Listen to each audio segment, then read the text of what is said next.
हम हमेशा ही कैप या ब्रिज लगवाते हैं और उसके बाद भूल जाते हैं। तो हमें कैप या ब्रिज की देखभाल करनी पड़ती है कि कैसे वो लॉन्ग टर्म चले और कैसे वो डिसलॉज ना हो, लूज ना हो, निकले ना। तो आज इसी बारे में बात करेंगे कि क्या क्या हम चीज़ें करनी है हमें, जिससे कि जो कैप और या ब्रिज हमने लगवाया है वो निकल के बाहर ना आ जाए। Hello everyone, myself doctor Amita Agarwal. तो सबसे पहले जब भी आप कैप या ब्रिज लगवाते हैं तो वहाँ की साइड से आप पहले तो 1 घंटा आपको कुछ भी खाना पीना नहीं है। उसके बाद भी 24 घंटे आपको उस साइड से खाना पीना नहीं है। वो इसलिए होता है क्योंकि जिस भी चीज़ से हम उसे चिपकाते हैं वो लूज ना हो, वो फ्रैक्चर ना हो, उसके ऊपर बहुत ज़्यादा प्रेशर नहीं डालना होता है हमें कुछ टाइम के लिए, जिससे कि वो बहुत अच्छे से उससे दांत से चिपक जाए। सेकेंडली, जब भी हम कैप या ब्रिज लगवाते हैं तो हमें स्टिकी फूड नहीं खाना होता है। चिपचिपी चीज़ जैसे चॉकलेट्स हो गई, वो सब अवॉइड करिए उस साइड से। जब भी हम कोई भी चिपकने वाली चीज़ खाते हैं तो उसके संग कैप के ऊपर जब भी वो चिपकेगी तो कैप उसके संग निकलने के चांसेस हो जाते हैं, इसीलिए वो लूज हो जाता है या निकल जाता है।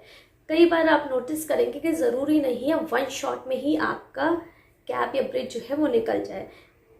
हमेशा ही ये होता है कि धीरे धीरे करके प्रोसेस वो चलता रहता है। पहले हल्का सा लूज होगा, जो भी आपका कैप या ब्रिज होगा वो हल्का हल्का करके लूज होता जाएगा और लास्ट में आप वो ब्रिज या कैप जो है वो निकल जाएगा। लेकिन क्योंकि वो ज़रा सा जो लूजनिंग है हम उस पर ध्यान नहीं देते, उसे नज़रअंदाज कर देते हैं, तो इसलिए एंड मोमेंट पे वो निकल जाता है। हमें जब भी हम कोई भी कैप या ब्रिज लगवाएं, हमें उससे बहुत हार्ड चीज़ें नहीं खानी है। वो इसलिए क्योंकि कैप जो भी है, जिस भी मटेरियल से बना होता है, वो नेचुरल दांत के मुकाबले उतना स्ट्रॉन्ग नहीं होता है। और जब भी हम प्रेशर लगाएंगे और अनइवन प्रेशर लग गया तो डिसलॉज होने के चांसेस हो जाते हैं। एक तरीके से सीसॉ की तरह काम करेगा कि मान लीजिए ये कैप है आपकी और यहाँ पे प्रेशर ज़्यादा लग गया अगर आपका, तो दूसरी साइड से वो उठ जाएगी, क्योंकि हमने सिर्फ एक ग्लू से, समझ लीजिए, उसे चिपका रखा है खाली कैप को दांत से। कोई भी और तरीका नहीं है, मैकेनिकली चिपकाना होता है दांत को कैप से। तो जैसे ही फोर्स एक साइड ज़्यादा पड़ जाएगा, कुछ भी आपने बहुत हार्ड खाया है, तो दूसरी साइड से आपकी कैप जो है वो निकलने के चांसेस हो जाते हैं। तो आप जैसे आइस कई लोग खा लेते हैं या कुछ भी हार्ड खा लेते हैं, अखरोट तोड़ लिया मुँह से, तो ये सब चीज़ें आप नहीं करेंगे। आपको वहाँ उस जगह की साफ सफाई जो है बहुत अच्छे से रखनी है। हमें फ्लॉसिंग करनी है, कैप लगवाई है, और या फिर कुल्ले उल्ले और मसाजिंग बहुत अच्छे से करनी है। क्योंकि कई बार क्या होता है, नीचे कैप के नीचे गैपिंग बनने लगती है, जो कि धीरे धीरे करके खाना फंसाने लगती है। वो भी एक रीज़न हो जाता है कि हमारी जो कैप है वो लूज़ होके धीरे धीरे निकलना शुरू हो जाती है। तो इसलिए कोई भी चीज़ आप लगवाएं तो उसका बहुत अच्छे से ध्यान रखना है, उसकी सफाई मेंटेन करनी है आपको।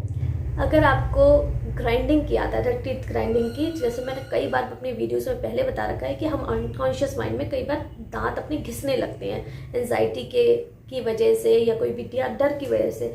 तो अगर आपको वो आदत है घिसने की, तो जब भी आप वो कैप हो सकता है आपकी लूज हो जाए और निकलने के चांसेस रहते हैं। तो आप हमेशा ही नाइट गार्ड का यूज़ करिए, जिससे कि वो ग्राइंडिंग जो है आपके दांत को और आपके कैप को कोई भी हार्म नहीं करेगी और वो निकल के नहीं आए। कभी कभी जो कैप जो है वो सही से नहीं बैठ पाई है, सही से फिट नहीं हो पाई है, तो वो भी एक रीज़न बन जाता है कि आपने कुछ खाया, एकदम से वो कैप जो है वो निकल के आ गई है।